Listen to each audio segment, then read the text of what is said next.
Check. Are we good? Audio still on? Jamal won Player of the Month, L. Did he really? Apparently.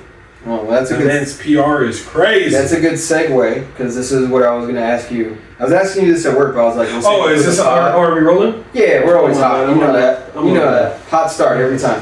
All All right. right. So It's your boy. $1 billion buyout clauses. We were talking about you thought the buyout clauses were stupid in general, and I'm like, people have absurd buyout clauses, and I was like, well, billion is an absurd number, right? So I was like, who has one? That's hella money. And I looked at the list, and the reason I was like waiting for the podcast because I was like, some of the people on this list, it does not make sense. So I wanted you to give me a couple of names of who you think is on this list, and I'll tell you whether they're on there or not, and then I'll give you like we'll eventually go over the top. He says a list of 11, so it may be more. But it says the 11 players with $1 billion list. All right. So apparently it's only 11. All right. So yeah, let's Cool. Now, can I ask some questions? Sure. Are there any goalkeepers on this list? No. Any defenders on this list? Yes. Okay. Interesting. Defenders that have $1 billion buyout clause. Yeah. So for anyone who doesn't know, basically, if you're under contract as a soccer player, you get paid X amount of money to play for X amount of years for a certain team. If they don't want to sell you, they don't have to. But if there's a buyout clause in your contract and another team wants to buy you and they meet that number, whatever it is, then it triggers that clause and they can purchase you. Basically, the team they play for has to sell you because the team came up with whatever that dollar amount is to trigger that and force the sale. So you would think for some of the best players in the world, they would have a crazy amount. $1 billion is still kind of crazy. Even for the best in the world. Every contract doesn't need a buyout clause, right? Doesn't need it, but So why are we including buyout clauses then? It's so dumb. Anyways. well, you'll see. Like when we get to some of these names, you'll probably feel that not only should they not really maybe necessarily need a buyout clause, but definitely shouldn't be $1 billion. Okay. All right. So I need give me your first name. All right. I'm gonna go Virgil van Dijk. Absolutely not.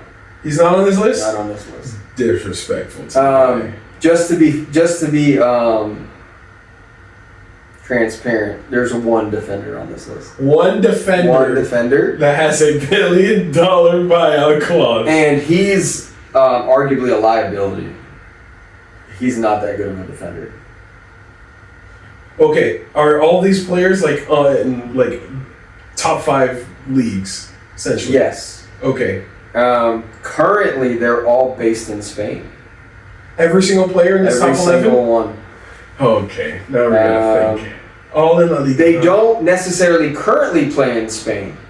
The heck does that mean? They're all based in Spain. They may not be. See, this is another thing. Loaned out to a might be club? loaned out. So there's at least no way Endrick is on this list. There's at least one person on this list that has been loaned out. There's no way Endrick is on this list. So loaned out, if you don't know, that means basically you're not getting playing time at the team you're playing for. So they loan you to another team in the hopes that you can get more playing time and come back to your home team a more improved player and with the hopes of then starting or at least getting regular time with your home team. So usually it's when like a big club signs somebody that's up and coming and maybe they're not just good enough to be starting all or playing regularly, but they don't want to just keep riding the bench and going to practice every day. So they get loaned out to a team where they could use their skill set now. Earn experience and get experience. Yeah. But yeah, there's one player on here. Endrick? Endrick is not on here. Thank the Lord. Anthony. No. Wow. Dang. I'm gonna give you one. Ferran Torres. $1 billion buyout clause. $1 billion buyout clause. Pedri is on there. Okay, that's not $1 billion. $1 billion is a lot of money. Billion's a lot of money. Lots of money. Also unnecessary because he is unfortunately very injury prone. and so is the other one. When he's balling, he's one of the best players in the world. He's a very good player, but he's a lot of injuries. Random shout, De Jong. Frankie. Frankie is not. Okay. I don't know. So this, let me just say, I don't know if the players you're naming are close to it. Yeah. They may be on like also a crazy one, like a $800,000 buyout clause is, or $800 million buyout clause is crazy. They might be near that, but as far as the $1 billion number, yeah. No. Do you remember the most expensive transfer was how much? Recently? No, just ever. Was it Mbappe? Well, no, he was a free. No, he was a free. Technically, I don't know. Okay. Because it goes up every year. Yeah, correct. Listen, I was saying the other day, people don't realize that Cristiano Ronaldo went to Madrid for $90 million. Yeah, which is bums get transferred today for $100 million. Yeah. So it's it's crazy now. And this is a man that won a Ballon d'Or when he moved. Yeah. As well. So and a treble. Yeah. Yeah. So it was inflation, though. And this is people. Inflation. I mean, facts. Goddamn terrorists, bro. Fran Torres. What the hell? Who do you? No, there's no way it's Lewandowski, dude. No. Okay, thank God. You're gonna say somebody on this list, and I'm gonna want to walk out. You know, are you ready for that one? I'm ready to give up. Ansu Fati has a $1 billion release clause, and he currently does not play for the team that has that contract because he is currently on loan. All right, I'll go through the rest. So we did. Gavi also has. I was thinking Gavi. What happened to him? Always injured. Sick. Lamine Yamal. Okay. It's an absurd number, but it makes sense for him because almost anyone would be like, yeah, I'll sign him. What's the clause? Yeah. If it wasn't $1 billion, everyone would come out. Not for $800 million. Who's paying that? Right, but I'm just saying, if he had a $200 million release clause, someone's going to find money for it. Probably. That's what I'm saying. Probably. So, who else we have? Oh, here's the one defender, Jules Koundé. Trash. Okay. Not trash. He makes a lot of mistakes. Fair. So I don't think his. I don't think he starts for France. Yeah, I think he's rotation in France, and he doesn't always start for Barcelona. That's another thing I noticed. So there's 1, 2, 3, 4, 5, 6 Barca players. Well, we all know why. Barca has all these financial issues. Correct. And it's just like, okay. The other two are Real Madrid players. Somebody hits it and we're chilling now. Yeah. The other two are Real Madrid players. I don't know if you could think of which two. Valverde. Because in my head, Mbappe, Vinny. Oh, sorry. I'm sorry. I missed a couple. There's 5 more. So 5 more. They're all Real Madrid. Mbappe, Vinny. Yeah, those are kind of. Yeah, those are obvious. Jude. There's one that you're not going to get. Courtois. Nope. Wow. No keepers. Oh yeah, duh. Yeah, you said no keepers. It's not Tony. What's the other? Hoyson? Hoyson? No. What's the other obvious one? Who's been there forever? Why am I drawing a blank? Oh, Carvajal? No. He has been there forever. Attacker. Sensio's not there. Isco obviously left. Isco did have a high one. I think it was like Did he? 500 million or something like that. It was his That's last contract with Real Madrid. It was That's super outrageous. Gonzalo's not. No. Gonzalo, no. Endrick, we said no. high. Rodrigo. Wow. There's one more, and you absolutely will not get it. So I'm just gonna give it to you. No. Yeah, I got right. this. Can I get a I'll give you 3 guesses. defender, midfield, or attacker? Midfield. Okay. Immediately comes to mind, because I already said Valverde, so it's no. It's Camavinga, Choupo-Moting are the two immediately in my head. There's no way it's either of them because they're not that important to the team. Camavinga. He's pretty important. It is him? Oh. He doesn't play. He doesn't even play over Choupo-Moting right now. Yeah, but when Don Carlo was there, my man was the guy. I know. My man said, hey, Being a security guy at the front gate, he used to say less. He said, "I need a left back." He used to say He less. said, I need a left keeper." Yeah, Like, he goes, that was the guy, dude. yeah. So Respect. that was the absurdity of $1 billion release clauses. Yeah, release clauses are dumb. I don't understand why we can't let the market dictate how much this player's worth. And the club still has the opportunity to say no. So What we're doing. So do you think it should be, instead of like a set release clause, it should be like a percentage of their current contract? No, just have no Release buyout. clause. No buyout clause. Just let the market dictate how much this player's worth. How much is a club willing to spend for this player? If the club agrees to it, boom, done. Obviously, a more important player, since the player is going to want to get higher and higher. Like, how much do you think?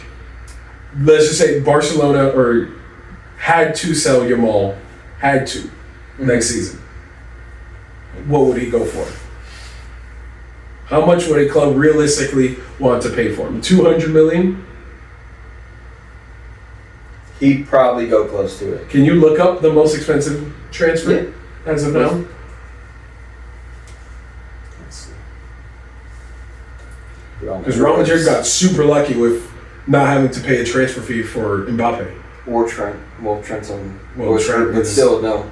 If they got lucky, well, they didn't get lucky. They waited it out. Less so and his transfer. it was half that everyone knew he wanted to go to Real Madrid. Yeah, correct. And the other half is that they couldn't get him to sign a new contract.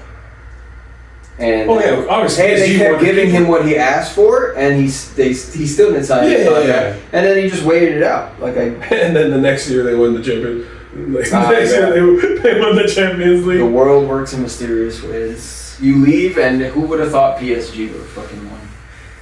Because they always find some way to just crash out of the Champions Yep. League, and then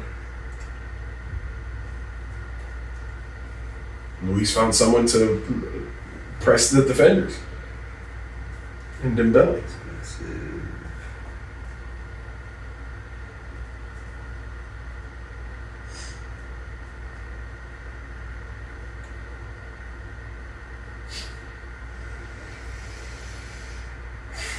So we're looking all time. Yes. What's You're the gonna be name? more upset. What's the name? Neymar. Well, Neymar to PSG, right? No. To where? I don't. Neymar. It had to be from Barcelona to PSG. Because it was expensive. No. to Remember, he Barcelona. went to Saudi, and Yeah, he and it never wasn't that played. crazy. He never played, but he made an absurd amount of money. But I don't think it was from the transfer fee. It was just on his contract was an insane amount of value. Because PSG Oh, paid it was. It was. You're two right. arms and a leg for it. Yes. So from Barcelona to PSG in 2017, $239 million for him. That's insane. That's so much money. Honestly, Yamal would go for that amount of money. Okay, so Like that's Yeah. what I'm saying. Okay. Let the market dictate how much. A player like that, you're going when he gets the ball, it's exciting. Like he's one of those players that gets you off your seat based on what he's gonna do. I mean, you can hate him as much as you want, but it's the truth. And yeah, shirt sales are gonna go insane. they always do. So I always laugh when like someone transfers and the shirt sales go crazy, and then they change their number. oh yeah. That being said, Like- if you gotta like, Which I don't understand why. Like, I get why like MLS clubs do this because like the merch sales go insane for these players. Like have their like when Ibra went to LA Galaxy, like I'm sure the sales were crazy. well, yeah, So like I don't understand why like I as a club I don't know if I was like a lesser club or kind of I signed like these older legends. Boom, shirt sales would go crazy. Let them ball out. Like imagine your favorite team. Cristiano Ronaldo plays for it, and you can have Cristiano Ronaldo in your favorite team's jersey. So Who would not want that? here's been the issue. So it's obviously a money grab. Like I get 100%. the shirt sales happens every time. The problem with MLS is the way they structure the how players get paid. It's not equal across the board per like how you. So there's a couple issues. So they have the DP slot, which is designated player. So the teams have a salary cap. Oh God, they Okay. had two. They have a salary cap, disgusting. and then they have the designated player spots for which what they normally use them for is to bring an older player, like you said, from Europe to ball out, and they pay them way more than everybody else is getting paid, right? With the idea is that they attract people and they ball out of control, right? If you look down the line of all the players that have been brought in for that reason, they've all completely underperformed. Except for, like, I want to say maybe, so obviously Messi is performing. I don't know how good Suarez is doing right now, but that's recent. But historically, the only one I could think of that actually, like, gave you something was Thierry Henry and Sebastian Giovinco when he came over from Juve. Rooney did pretty well. Rooney did okay. Son right now was balling. I've seen that he's banged in like a couple Thomas goals, Muller. but I don't know. Thomas Now I Muller. have not. So So let me preface this. Anything going on this last season, I don't. I know these players came over, but I don't know how good they're doing. Yeah. But I remember I looked up the stat, and they were on crazy money, and you see people like Shaqiri came over, Bernadeschi came over. these are players that weren't even big in Europe. Exactly, so it's but they still took up that spot, and they gave them all this money. The Yeah. MLS gave them all this money, Well, and that's they on didn't them. ball out. So it's like there was no draw. Like I get the idea, but it almost never works. It worked with when Beckham did it at first. The problem was he kept leaving because he kept leaving to go play in Europe. So then he'd miss some of the season anyways that they were expecting him to play here because the seasons don't line don't up. line up. Yeah. And he left. He left twice. I think he left twice while he was playing for LA to go play at AC. How's that low? They let him do Will it. FIFA allow that? The club let him do it. And when you're bringing in all this money, suddenly like they're behooves you to let him do what he wants.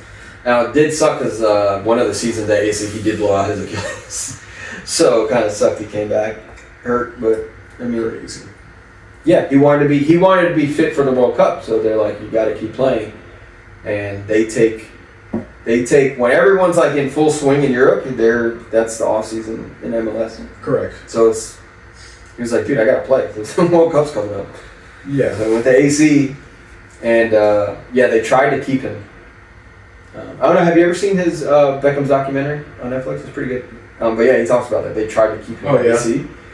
And that was a wild team, bro. Oh, that was a wild midfield. You got. Oh, was this? You had Beckham. You had Was this Pirlo Ronaldinho. You had Ronaldinho. Oh, okay, yeah. You had Pirlo. I didn't know he was at Galaxy earlier. Yeah, he was at the same time. So you had Pirlo, Beckham, Ronaldinho was there. Ambrosini was still there.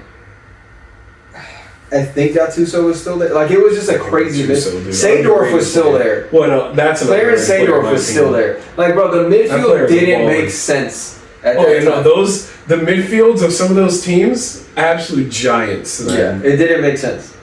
I think we talked about it like at work one day. I was like, how we mentioned like how this AC team didn't win anything, Mm-hmm. and it was like their next door neighbors were insane as well. Yeah. They had R9. Who do they have? R9, Julio Cesar. I think they had Ibra as well. Well, At that time. so Brazilian Ronaldo was already at Madrid, like in that era. Was he? They had Okay. Adriano.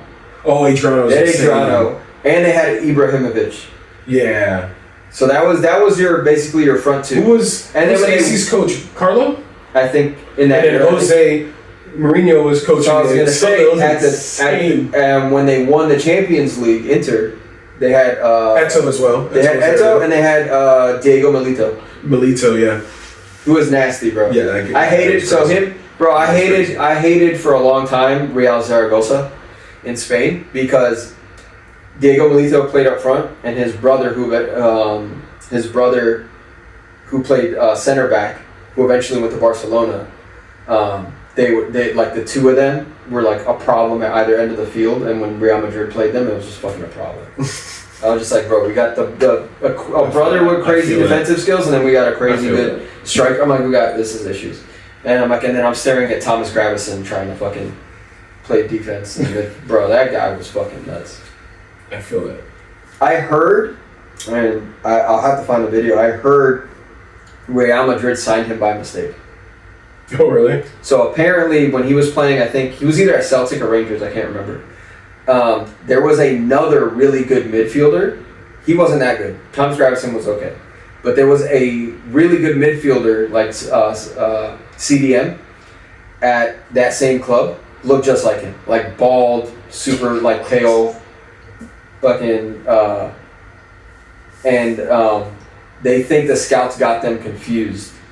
Scouts had Howler there. And they signed the wrong, basically the wrong bald white guy, and they ended up with Thomas Gravesen, who Scouts had a Howler there. bro, that guy was nuts.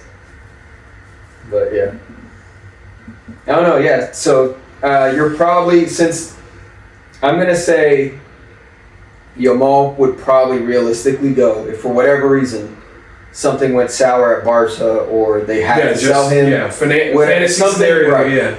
He's probably going over 200 mil. I'm going to say closer to 250, Yeah, I would say so. just because what the fees are now. I mean, listen, they paid. Okay, I'll give you this as an example. Alexander Isak, he's in his current form, right? Would never play for Barcelona. He would not be signed by Barcelona, right? They signed worse players for more. Well, not for more. Not but for like, more, they but- signed worse players. So, but right now, So- would you take? You wouldn't take. There's other people you would take before Alexander Isak. Like as number one, like Yeah, let's just say fantasy draft, my Yes. team, every player available. Yes, yeah. Obvi- right. So he went to Liverpool for 170. Okay, 170. 170. Oh, that's insane. Right. I saw it on the I thought thing. it was like 120. No, I saw it on the thing. Oh, okay, yeah, no, that's insane. 170 is insane. I'll double check. But when I looked up, No, so Yamal, who's obviously a better player yeah, than him, he's got to go for way more better. money. Way better player. Yeah. Newcastle United to Liverpool 2025, 170 million. That's insane. I'm thinking two strikers immediately off the top of my head. I'd take over him. I'm trying to think of a third, but I can't think of any right now. Where I are was saying your Mbappe and two? Kane. Kane. I think at his age he wouldn't warrant that much money, even though his skill does. Yeah, I meant so. Same thing for Lewandowski. Like his skill, yes, Oh, yeah. but his age, he's not going to get that money. Correct. But Mbappe obviously 100%. 100%. So If someone were to sign Vinny, I think they would be in that realm. For you think money-wise. so? Nah, man. Because if someone, okay, so man. disregard the issues or non-issues at Real Madrid right now that everyone's claiming internally is happening, even though no one's in that locker room, so we don't know. It's all what we think we see from on the pitch. But if there's an issue of egos, if he goes to another team, that's not there because he is going to be number one anywhere else. Real Madrid and Barca are one of those teams where people fight for that number one of the team, and there's more than one person that kind of warrants it. Yeah. Like any other, Fair. there's several people you could take off either of those teams and stick them in another team, and you are 100% the best player on the field. Fair. The best player on that team. That's fair. So- Most clubs in the world are Right. like that. Like Real Madrid and Barcelona yeah, have that's what I'm saying. several players that are like that. So like it's a little bit different. So that's why I'm saying like if you take that or if you take them out of that situation, almost anywhere they go you could think of, they're number one. So if it is an ego issue, then that guy's number one, period. They're There's going to prob- warrant that money. Yeah, for Vinny, there's probably I would say other than PSG, because I think Dembele is just a better player than Vinny in my opinion. But I don't agree, but I won't argue. Does that really, make you don't sense? agree? I don't agree, but I won't argue because he's not a bad player. I just don't But- think he's better than Vinny. But I'll get I was just yeah, you're probably right. Maybe Bayern because of probably I don't know, but maybe Bayern, but definitely PSG. Like any other team you'd go to, you'd be number one. Yeah. in my opinion. I don't think there's another team that isn't. So. Yeah. If you picked him up now, I'd use Chelsea as an example. Oh, he's obviously Because that's your team, and Yeah, he's I definitely came across an active rumor that he might go. Like To Chelsea? No. But I don't think he'd go. But yeah, I mean, Our owners are trash. especially in that position. He's way too old. He's not 16, so we won't sign him. You don't think you'd sign him? He's under 30. He's not 16, so these. Oh, they keep. Oh, okay, I got what you're saying. Because they keep signing. We're signing players that can't play for us and they're new to 2 years because they're not 18. Don't get me started. Don't get me started. I'll go on a whole 20-minute rant. It took my love of the game. It's frustrating. Yeah. It's frustrating. Yeah. So, but anyways, yeah. I laugh at the frustration because like I get it, and it's like I've been watching soccer and been a fan of like the same teams long enough to like see the cycles. Yeah. So it's like when someone I said it in a video like a year or so ago, like I've seen enough bad days that I can talk shit now about all the good days. If that makes sense. Yeah. Like I saw live with my own eyes Real Madrid versus Barcelona and at home, and Madrid fans stand up and applaud Ronaldinho because he was just tearing us up. Yeah, I saw that. Right. I saw like highlights of that. I saw it as it was happening. He was cooking. It's like I had to eat that, and like so like and over the years like there was so before that like there was that kind of was like at the beginning of Barca kind of having our number as like Real Madrid as far as like in the games in the Clásicos. Yeah. Before that, I was like, it was a good time. Like I watched one where it was like 5-2. Ronaldo scored, Michael Owen scored, fucking keeper was getting chipped. I was like, bro, this is awesome. And then it went a few seasons where it's like, dude, we can't. Yeah, and then Prime Barcelona came over and they started cooking. And then we started getting, and then like the second Galactico era happened with like Ronaldo and Benzema. So then we started waxing them, and then how come they applaud Ronaldinho, right? But they're getting cooked 5-0 by like Messi and them, and they're chanting who knows how many outrageous things at Messi and stuff like that. So what's up with that? There was when Messi was the better player. You're not applauding Messi? At the time, because they did play together for Barca. Oh yeah. At the time, like as good as Messi was for his age, at the time Ronaldinho was just beyond everybody, and it didn't make sense. Like you just could not stop him. He had everything that most players have, like one or two attribute wise. Like Ronaldinho, you could not get the ball off him. He was fast. He had all the skill. He was strong. People don't realize he was strong. And he didn't like hit weights or nothing, bro, but he somehow just like bodied everything. He just knew how to shield the ball. Yeah, and he knew how to like use his weight. Bounce it all. It didn't make sense. Like you just could not stop him. It did not make sense. And on top of that, it's one thing if someone's just running at you and like it's hard to stop them because of their pace. But he would run at you and then like literally like put you on your ass because he just like felt like slowing down to dance, like, and then all right, I'm going back to sprinting towards it, like, and then still trying to chip the keeper, like he's having a good time the whole time. Mm-hmm. Like the way he played did not make sense. Leao kind of does that now, but it's not to the same pedigree as Ronaldinho, obviously. But like, he's one of those few players where you can see like he's having a good time, not like part of that system that football is nowadays, where like a lot of the football goals are very like orchestrated. I don't know if the word is orchestrated, but it seems very, how I can describe it is like office work. It's like it's constructed to you score this certain goal from this certain opportunity. Like it's boring to watch, in my opinions. I get what you're saying, because everyone's trying to play like the same style. Like it's not that, it's like football more is like, it's much more strategic, in my opinion, than like football from 10, 15 years ago, where a lot of times is like get the ball in the final third and the quality of your players with them in the midfield will get you your goal. Now it's like these passing patterns and then like set piece patterns and then like certain things happening for you to score goals. Mm-hmm. So there's more goals. There's probably more goals now than. Oh yeah, there's definitely like we're seeing 4-4 games, 3-2 games. What did we watch highlights today? 4-3, and it was 4-3. Leeds and Newcastle. Yeah, like, so these are two mid-table teams. Yeah. So like more goals are being constructed, but they're all so boring. Like, I don't know if you've had this problem. Like, I watch mainly Premier League, and it's like I'm seeing the same goals over and over and over again, and it's just not fun to watch anymore. I've noticed because I watch La Liga some, and then I watch a little bit of Serie A. It's not. You used to see a real difference in styles between the leagues. Yeah. Correct. Now you really don't see it. Every now and again, you'll see a team that has a little bit of a different style. Mm-hmm.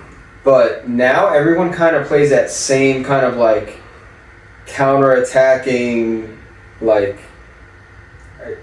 yeah, get a shot on us. We don't really care because we're just gonna like run at you again. Mm-hmm. Type instead of like back in the day, if you went to Italy, like Italy was like try getting past this wall. Like it wasn't 2 center backs, it was 4 defenders. Yeah. Like everyone fucking ran you into the ground. If you tried if you were the attacking team. Mm-hmm. Like everybody. And then you had people in the midfield that were just like there to just knock you on your ass. Yeah. And it's just not how it's played anymore. Part of it is definitely like, I wouldn't say the game's less physical, but you get away with less as far as tackles. Yeah. So it's hard to I guess kind of focus your team like, hey, we're going to be really difficult to get past in the midfield, like we're going to knock you down, and then both your center mids have yellow cards within 20 minutes. Like, yeah. I get it. Yeah, so like I watch, what's the team? Arsenal probably is the main one. Okay. Like they're winning almost every single game. Like this is due to their manager being pretty good at like giving them the tactics, the players following their tactics, and then like moments in the game where you can feel the momentum shift. They're very good at managing that. Mm-hmm. Like being on the winning side at the end of at the end of 90 minutes. But like watching their games, it's just boring. Like how they're scoring their goal, like you can see like it. I don't know. It's kind of like plays in basketball, how it is. Mm-hmm. It's like these players are in this position, ball goes here, players would move a certain way, like and you construct. You're gonna get a shot of this type here. Like you can see that happening, and it's just I see the same thing over and over and over again. There's not like individual flair, skill. Like any player that has this skill set can be in your position. Like. You're not here because you're good at like I don't know how to. I get what you're saying. Like so it's a lot of so. Excuse me. Ooh. You can use Arsenal as an example. Like their game plan for the most part is like advance through the middle and then put it out to the wing, and your wingers either side cut in and get a shot on goal. Like that's literally how they play. And then cross the ball in. And then when you make a sub to one of those players, it's a like for like. Like you're not giving the game a different dimension. You're literally just like, okay, this is another player that cuts in. Yeah. Swapping out for a player that cuts in. Like what did you add? Like they're just as quick. They have the same kind of skill. Like they're gonna do the same thing. They're gonna get the ball cut in and shoot. And it's like we're just gonna get more of the same. He's got fresher legs. That's about it. Yeah. So it's like I get it from that standpoint. It's like, dude, that's why I like players like Noni Madueke, because he'll take you on and literally get a cross in, which no one really does anymore.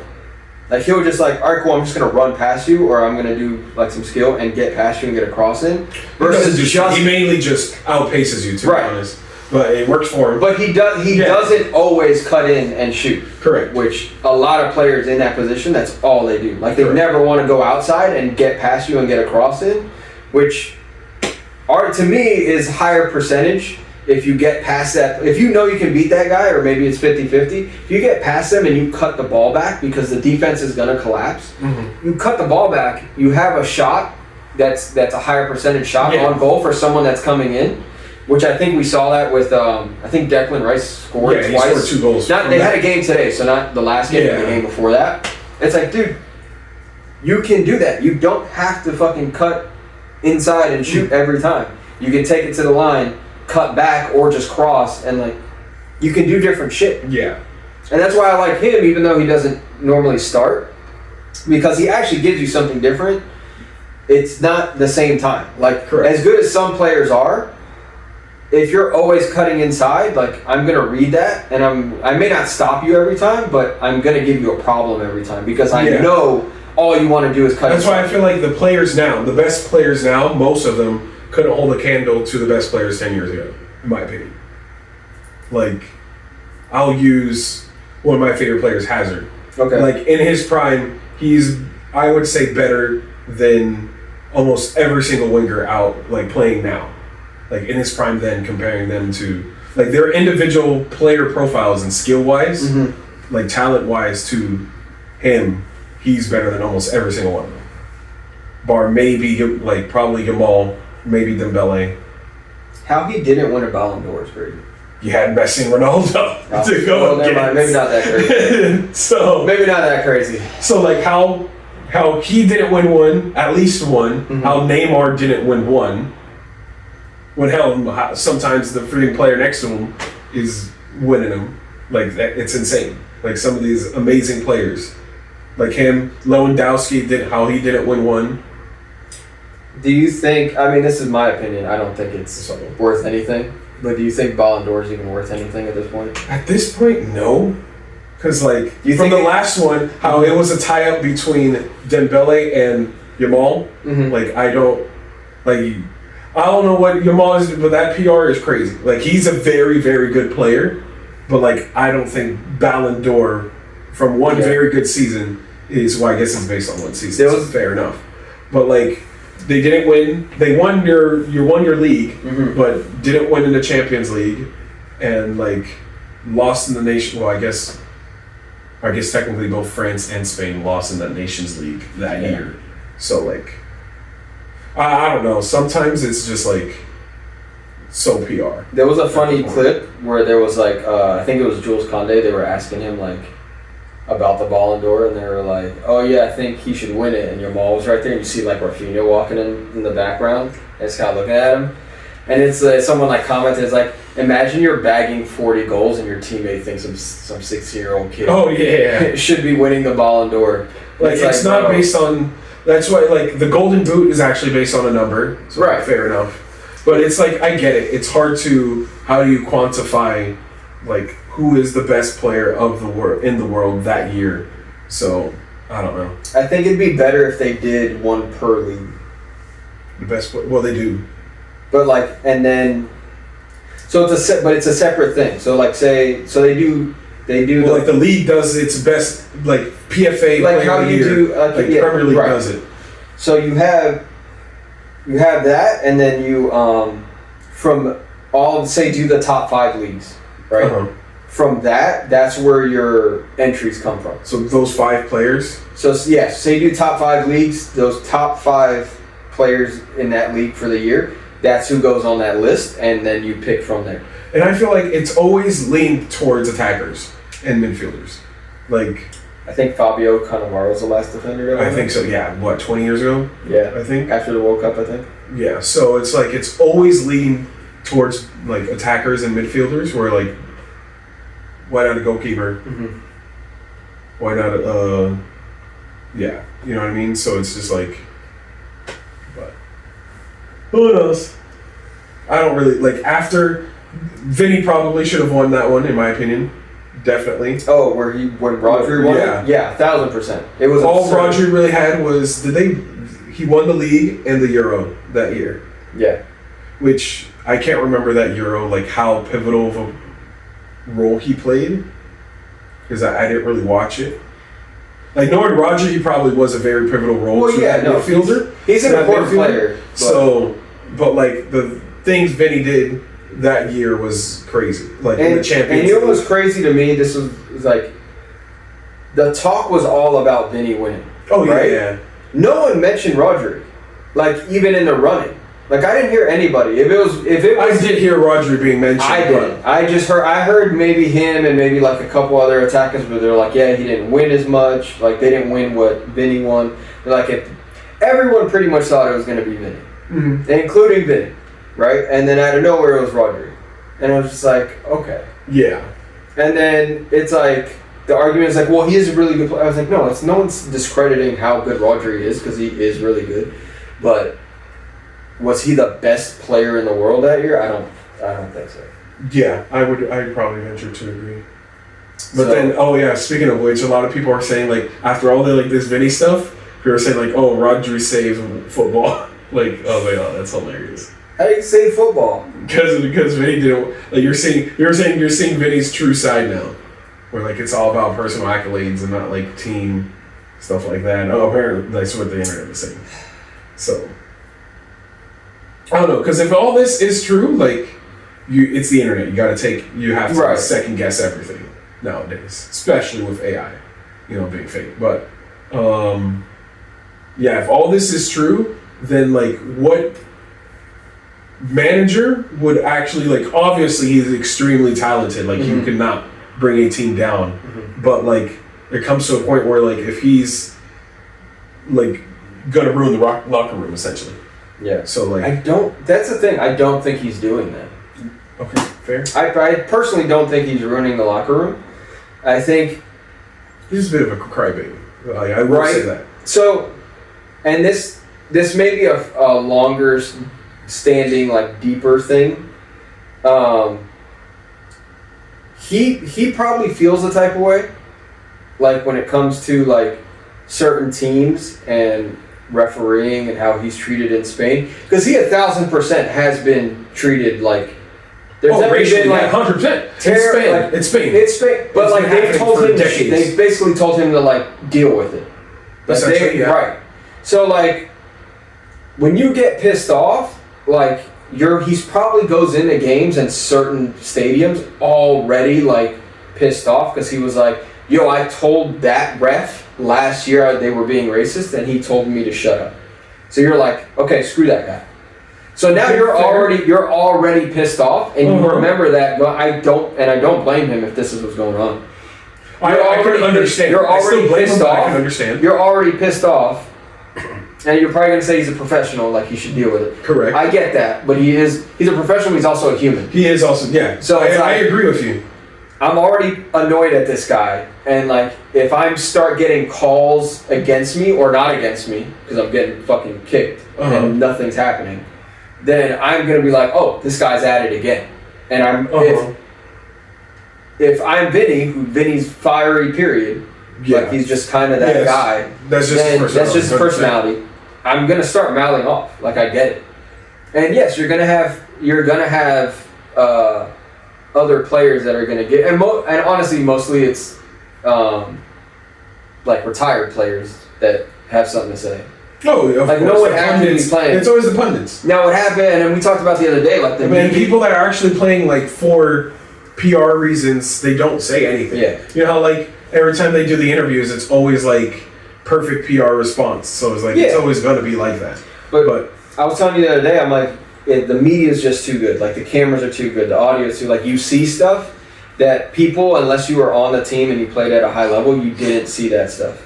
Like, when they were saying, like, oh, Jude's yelling at such and such, Rodrigo's yelling, Vinny's, I'm like, bro, you yell at your teammates. Oh, 100%. Especially at that level. You 100%. yell at them, bro. Like, and it's not because they took a shot.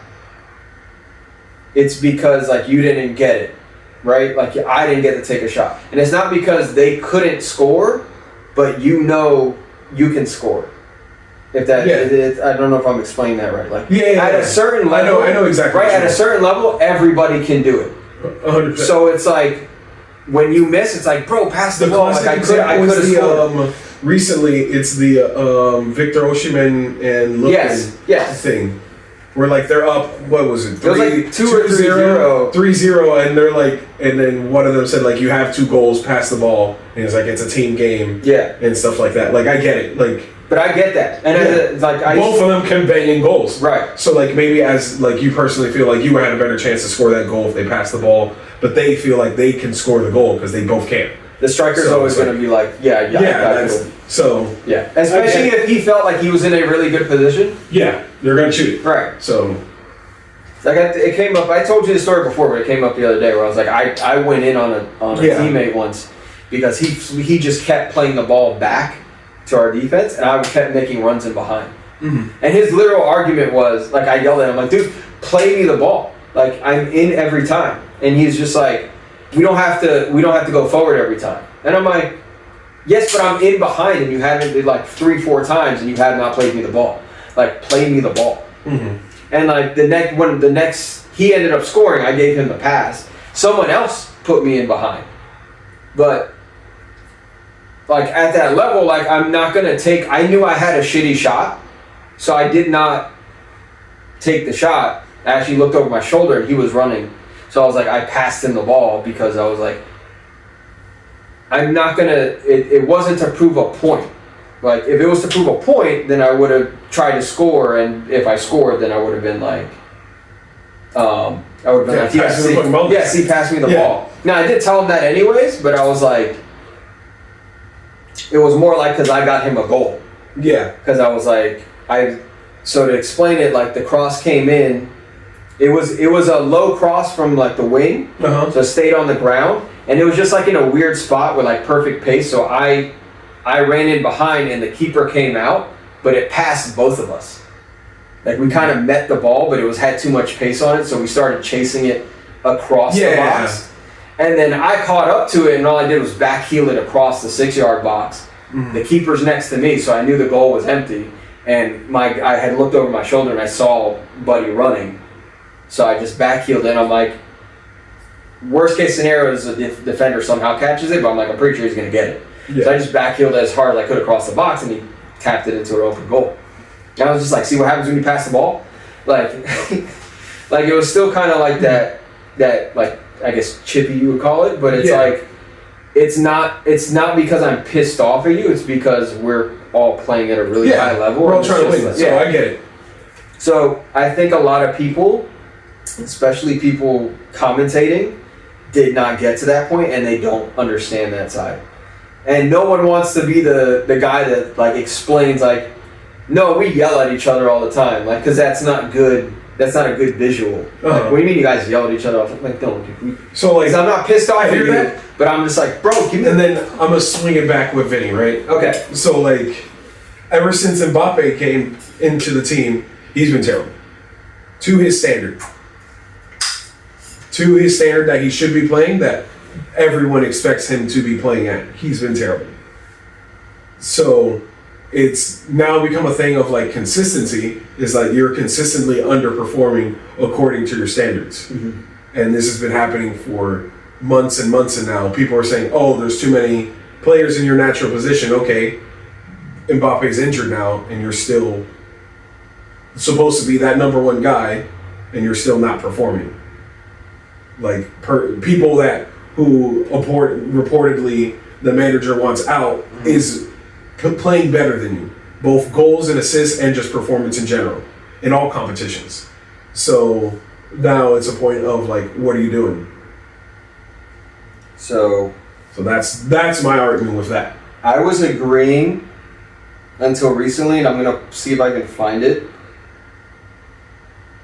because I saw like a video and basically they were comparing his numbers for, I guess, I don't know if it was last season.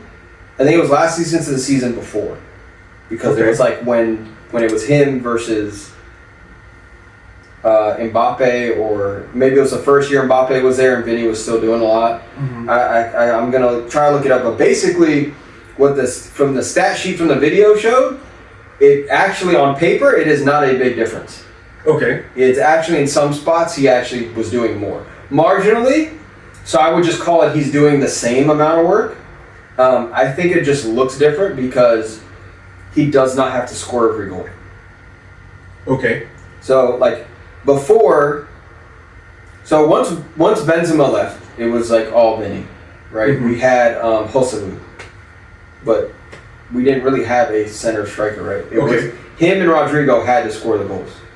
And then when Bellingham got there, it was more like he was playing a false nine, and then he was scoring a lot of goals. Vinny was still having to score a lot of goals. You have arguably the best striker in your team right now, in Mbappe, right? Granted, he's injured at this very moment, but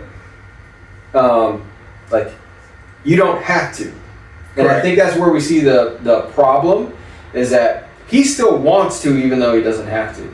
He could just stay on the wing and just feed Mbappe all day long, and will probably have the same amount of production. But he's Vinny, and he is one of the best attacking players in the game, and he's gonna want to try to do the same thing. Okay. Now, watching it, does it look ugly sometimes because it seems like they, at the highest level, they should be able to figure out where each other are and where you should be positionally. Yeah, which that was going to be my next point. It does look messy. I'll admit that. I can't tell you that shit's going to get figured out. How fast that should get figured out. As a fan, we want to see it figured out as fast as possible. As a coach or as a player at that level, I don't know what that time frame is. Do you think now that's a fault of current, not like modern football compared to back then, or how now it's not as fluid of a game? So like being able to dynamically adjust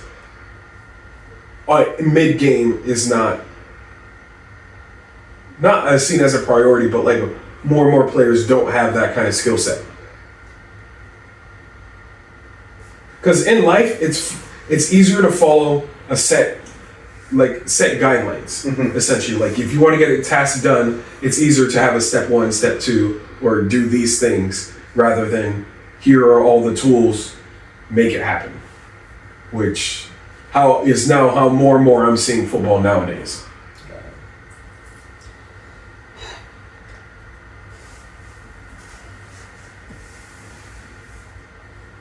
I don't know.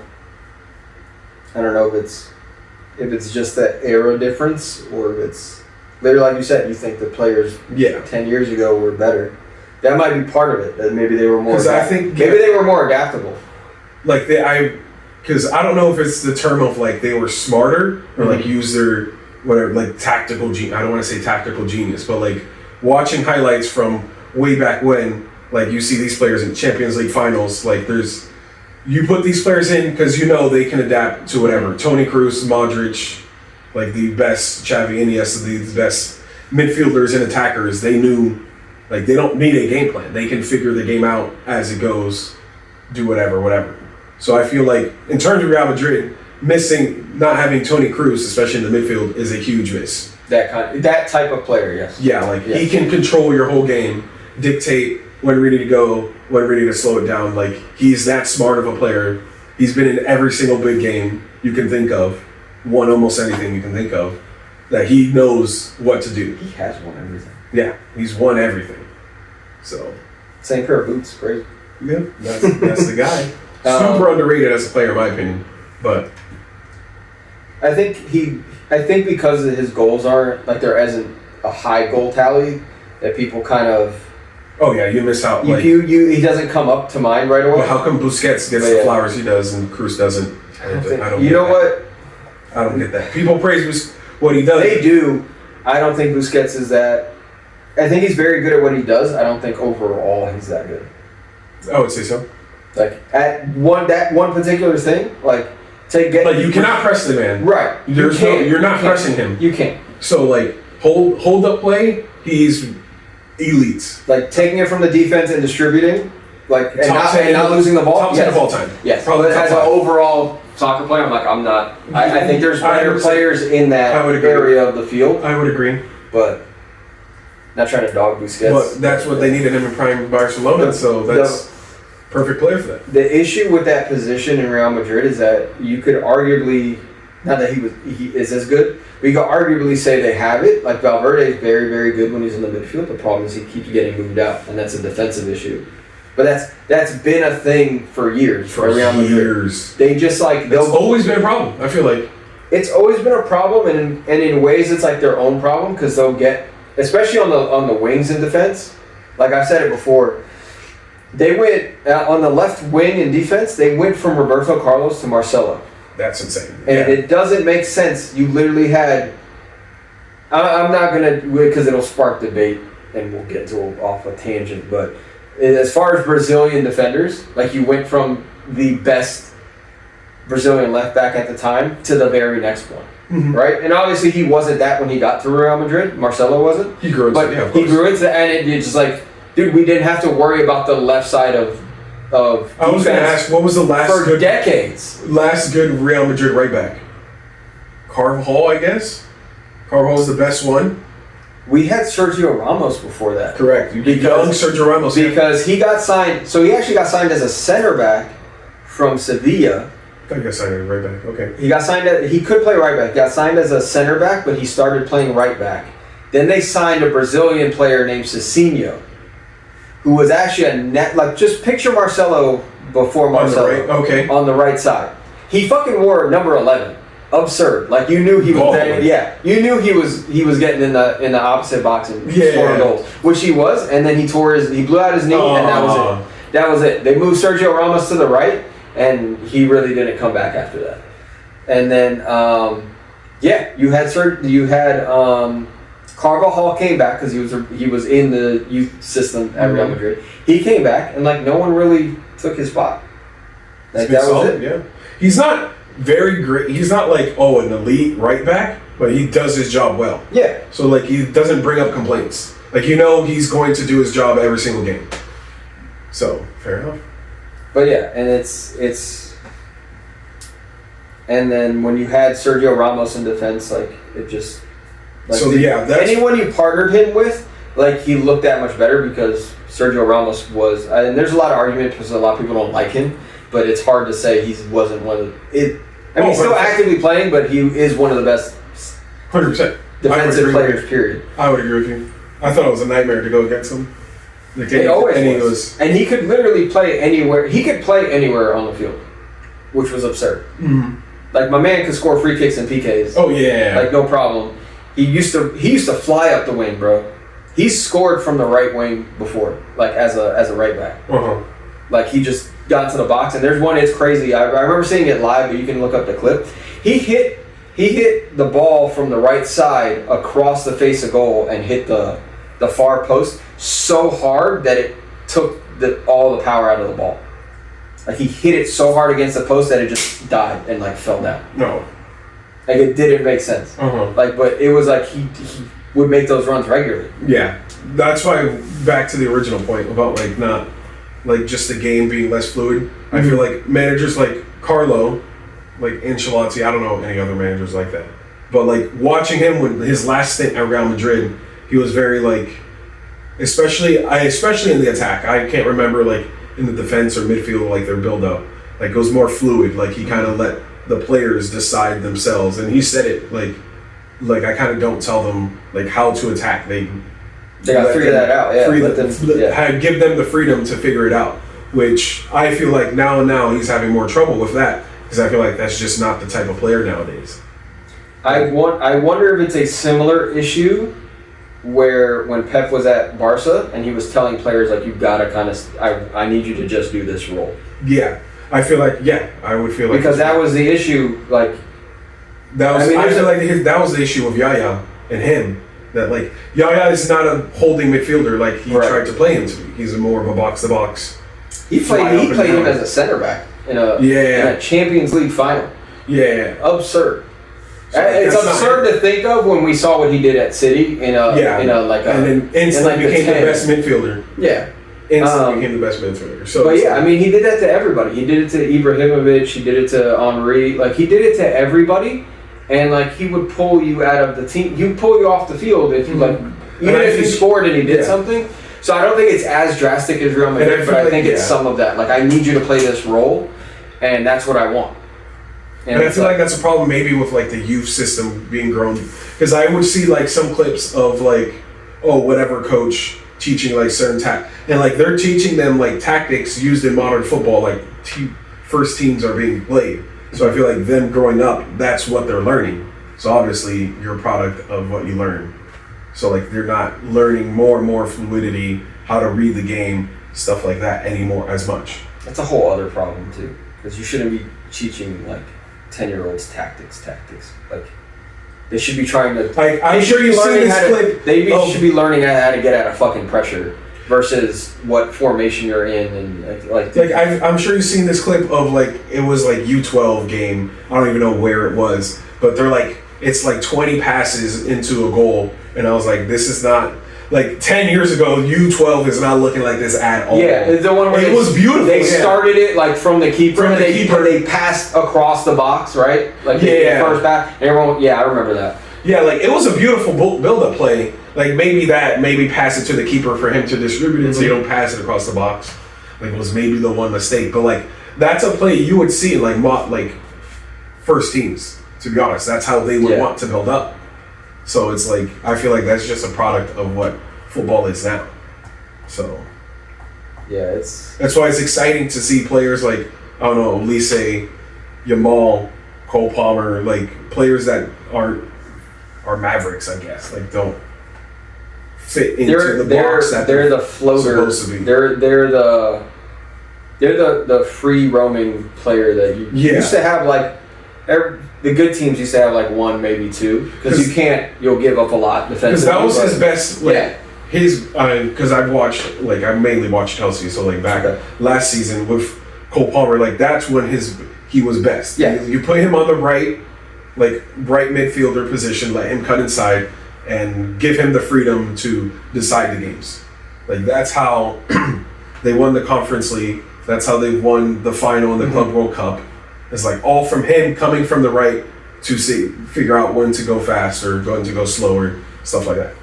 So, like almost no players nowadays have that kind of role in their teams anymore. No. So, it's just sad to see.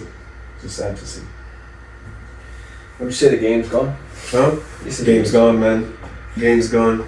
I'm like, we're about to close? Yeah, no. Last call. Henri was saying, he said it like one time that like he doesn't watch football much anymore. It's boring. Yeah. So like, and from a player like him, of his caliber, saying that like he knows, like I love every single time like he gives like breakdowns of goals or like stuff happening, because he has a very tactical brain in terms of stuff like that. Which but I laugh like he says stuff like that, and then like there's a funny clip where like everyone's being overly like critical and they're like, oh, you should do this. Why is he doing this? And then like you get Henri, which we know his we know like his career, and then Gareth Bale was the guest that day, and we know his career also and everything he's won. And they're saying the same thing. They're like, dude, if you got space and you're just knock it. Like we don't have to. Sometimes the simple thing is like, yes, we know you can beat players 1v1, but maybe why? If you have space, like knock it.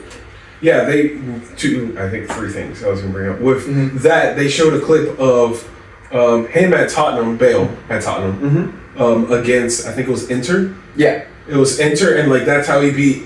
I think it was Maicon, probably the best right back in the world at that time, like doing that same exact thing. And then he was talking about Henri. He did two different breakdowns. It was like one of Martinelli. It was like showing like how I was saying it's like the build up, try to get the ball to the wing to get a 1v1 to create a chance. Is I guess a very crude breakdown of what football is nowadays. It's about like they were showing how like he was like, oh, look where they started the play. Like probably at like 25 yards from goal, like from a certain line, because he was like more on the left wing. And like it progressed, and eventually it came back to the halfway line. So he was saying like, we did all this work for you to get to that chance, for you to just recycle the ball. Like, what are you doing? Play the 1v1. Something. 1v1 or so it's like most players just don't have it in them to be like, I'm taking you on anymore. That's what I'm saying. Maybe it's like fear of the manager, fear of how they were growing up from the youth play, but it's just not in the game. I feel like they think their only option is like cut in and shoot. If I don't have a very clear chance, I'm not going to take the risk. It's like it's very risk averse. Football is nowadays. They don't want to lose the ball. Probably the best word. Like, you got it. Correct. Listen, so, and then I'll tell you one thing, man.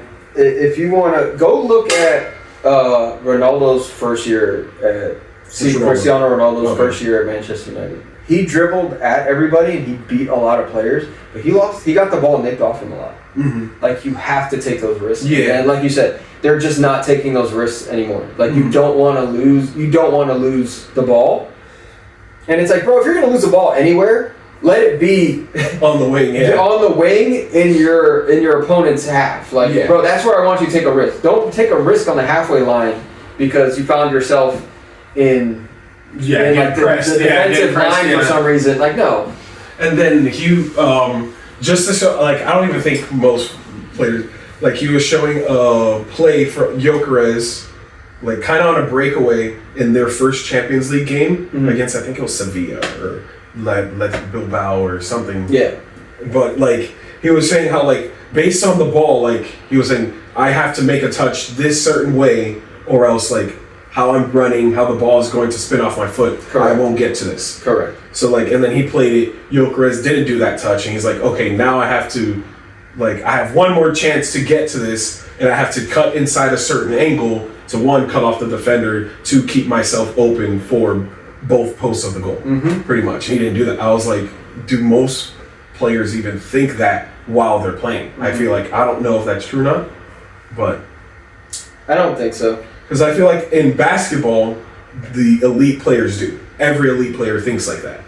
And like I've seen interviews where almost every elite either like scorer something, passer, can manipulate the game like that. That's why, yeah. But there is LeBron's so the GOAT, but LeBron's the GOAT, but- okay. Well, that's a whole other fucking podcast.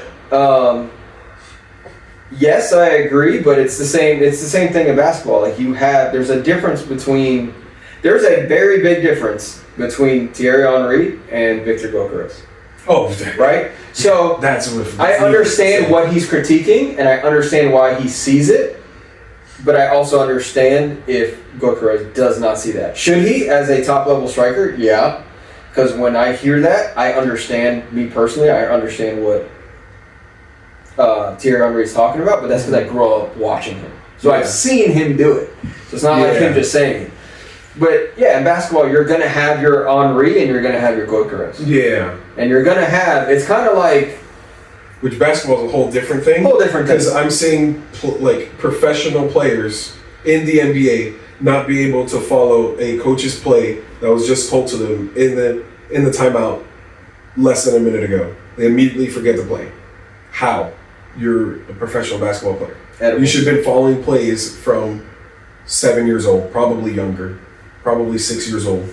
You've been following plays. That's all basketball is, essentially. So what are we doing? That's part of the Lakers' problem right now.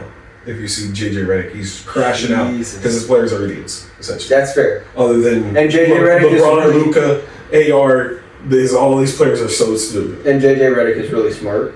Oh, especially when it comes to like basketball brain. He's a smart person in general, but he has a whole podcast about different plays, and they use all these different words. Where if you're not in the know in basketball, you are lost. Yeah. So like, I get it. Same as a player. Well, I get it. Not everyone can be him. And he said it like since basketball is probably, I don't know if you would agree, like basketball is more on the physical side at the top flight, like more like it's more to be considered like elites, you need to have like some either really good at like cerebralness or whatever, or be like extremely athletic. I don't know if you would venture to agree with that, but like there's a third factor that if you're just massive, then you can kind of get away with not being either. But yeah, well then, yes, you have to be your physical attributes in basketball like is more like not. There's more importance on physical attributes in basketball than in football, in soccer, whatever you want to say. I don't know if you would agree with that. I get what you're saying. I don't know if I agree. Because more and more in soccer, like the smaller guy on the pitch can be the best player, and we've seen that. But in basketball, the smallest guy on the court is more than likely not the best player. It's just how the court is smaller. Maybe more people on it. Because I think if you're that's a different debate. Yeah, it's a different debate. But I think if you are smaller on a basketball court and at let's just say NBA level, then you are talented enough to be there. Yeah, you've got there, so you have to be good at something. So you have to get to that point. Yeah. So what JJ Redick pretty much said is that like since he wasn't super athletic, can't jump out the gym. He had to be very good at something. So for him, he was like got very good at like the mind game, like got a very good basketball brain, and then can shoot very well. So like that's how he made his career, and he had a successful career of doing that, and long career. So I don't know. That's awesome. Yeah. I get it. We're gonna wrap this up, but I think we can. I like the cerebral part, and I think that what you were saying for basketball, like the type of players. You kind of got to be one where I think there's some good examples in soccer, but we'll do that next time. Yeah. We're probably gonna get on our soapboxes for sure. Yeah. But all right, any closing comments? No. Chelsea sucks. Oof. And Holly out. Who? That's our Is that the sporting interim? director. Is that the interim? No, that's guy? our sporting director. Oh, He's the okay. reason why, firing these players, thinking he's better We're than. firing the He coaches. knows more than the managers. Fun fact: the And micromanaging. last two coaches of the month were fired. Oh yeah, Ruben and Maresca. Yeah, and in the same week they were fired. The same week. But Ruben Moore was like a leave me alone, let me do my job. I'll tell you how to do yours. Well, he crashed out after in a news conference, and then they're like, "All right, I think that's it." Yeah, so they kind of blew the final straw. But I hope they went to Maresca was more of a kind of like helicopter parent. I feel like. Yeah. Obviously, I don't know the ins and outs of it, but it's more of a helicopter parent. Like I'm tired of you, or like overbearing partner. Yeah, It's like I need to. neither were good situations. I hope they went to dinner with their respective families together. Like Ruben and his wife went with Maresca and his wife to go eat dinner. Probably And see them at just Man City next year and actually do well because they actually care about their manager and what they think of them. So yeah, it's gonna be pain to see, but I can't blame the guy. Ruben, who knows where he's going? Because Man U has way bigger problems than just their manager. Ruben looks like he needs a break. Yeah, they have way bigger problems than their manager. It goes all the way up to the owner. So for us, at least, it's not the owners. We'll see. We'll see what happens. I think when the new coaches get put in, and we might come back. But Ole in, Ole at the wheel. Woo. We're very excited. Yeah.